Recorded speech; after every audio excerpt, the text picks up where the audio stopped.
Hey everybody, it's Robin Curian. Thank you for tuning in to Run It with Robin. As you have seen, the viral video that's been all over social media the past few weeks with the hashtag justiceforjunior. Today I'm at St. Barnabas Hospital where Junior ran to after he got fatally stabbed multiple times. And I've been here in the Belmont area of the Bronx for a few days talking to neighbors and people who actually knew him and just talking about what we can do as a community to keep our kids safe.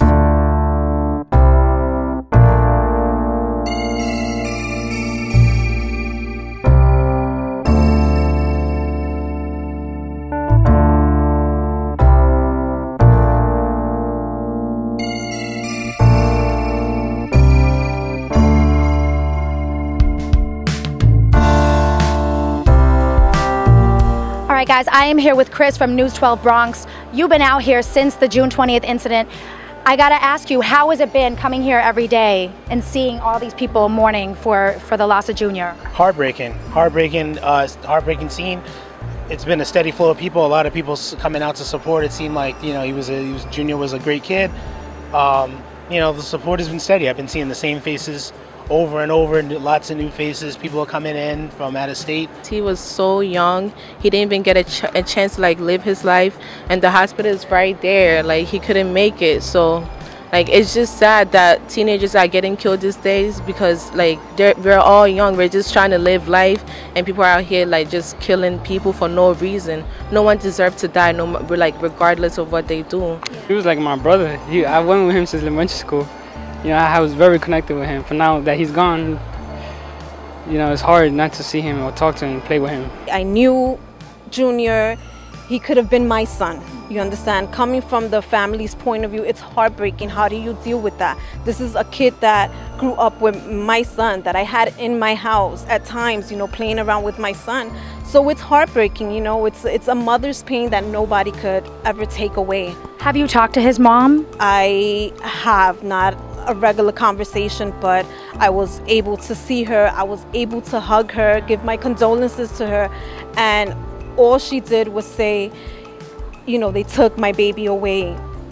Justice will be served, and I thank you all for the support you have given me, and I just cannot stop thinking about your son Adrian. So when she did tell me that, it broke my heart, and I'm like, God, give me strength, give her strength. How can we make this community safer for your child, for other kids? I've been in this neighborhood for more than 30 years, and it all depends on how the parents raise their kids.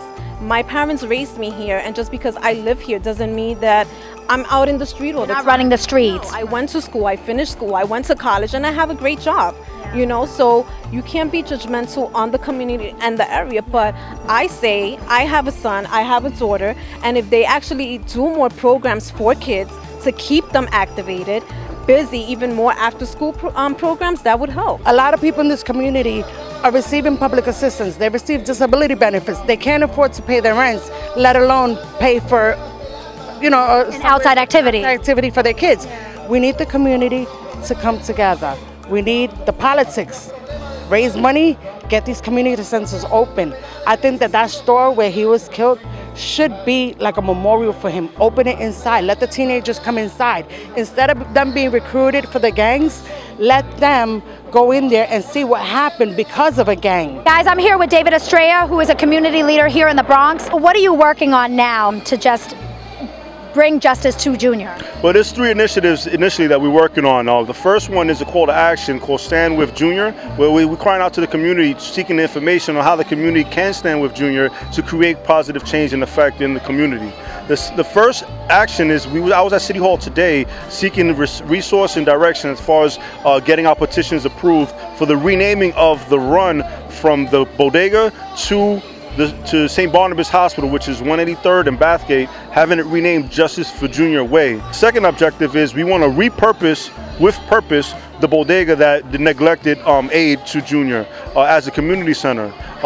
We're petitioning for the closure. Richie Torres, the local councilman, has put a letter that has been signed by Vanessa Gibbs and a couple other politicians in the area where they're also petitioning and enforcing the closure of the store. The third initiative is I want to have a call to action to the Bodega Association. The Bodega Association, in collaboration with the elected officials, should see grant writing for bodega owners to be mandated to be CPR and first aid certified as a compliance for their business license, because these bodegas are serving the community. They're a lifeline to the community in the sense that we buy our baby formulas, our diapers from these stores. We buy our refreshments for our parties and celebrations. We got our bacon, egg, and cheese and coffee before and after work, and our bare necessities as a convenient location. So they're profiting from our community. There are a pulse in the community, but they neglected aid to someone that contributed to that business. I have another son who's 7, and I just constantly have to think about now like who he's friends with and not letting him outside, and it's hard because I want him to have freedom, but at the same time I'm terrified to even do sleepovers, let alone, God forbid, when he grows up and something could ever happen. It's constant fear now with both my kids. What do you think needs to be done for these gangs to just stop these senseless killings? The violence. Everybody got to stop supporting it. You know, it's not gangster at all.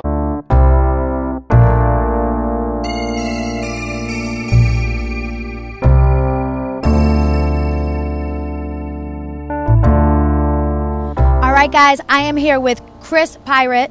You actually came to New York and you got in touch with David Estrella, who told you about, he wanted you to do this mural basically. So it's Standing with Junior, where anybody that comes to the bodega can come right here, 184th and 3rd, and they can actually take a picture and stand literally with Junior. So I gotta ask you, how has this mural impacted the community and Junior's parents?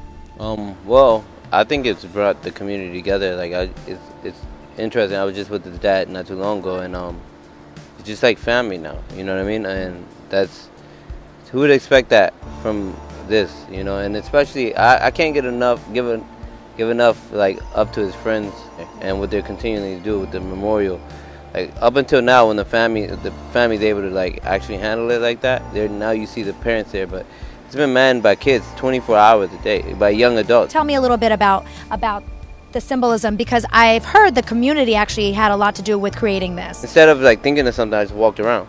And when I found the memorial with all the candles, that's the first thing that stood out to me. And just seeing how they react and seeing how they embrace me, I think that's more the feel of the mural. Like when people say it makes them feel happier, I think it's because of how they are connected with them. And now let's talk about the 48 candles. What do they represent?